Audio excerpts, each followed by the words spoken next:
Sekitar tahun 1991-1993, Panji Gumilang mendapat bantuan dana fantastis dari pengikutnya di NII.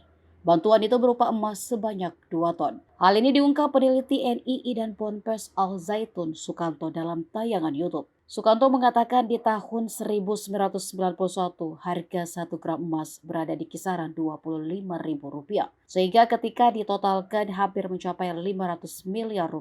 Sukanto lantas membongkar jejak karir Panji Gumilang. Ia tak menampik jika Panji Gumilang pernah menjabat di Bank CIC. Panji Gumilang kemudian membeli saham Bank Senturi, juga saham Texmaco 129 miliar, sebuah perusahaan multinasional yang memproduksi tekstil. Dengan uang berlimpah dari jemaah NII, Panji Gumilang pun berlenggang menjabat kursi petinggi di bank. Selain untuk membeli saham, kata Sukanto, Panji Gumilang juga menggunakan uang jemaah NII untuk membeli sejumlah tanah.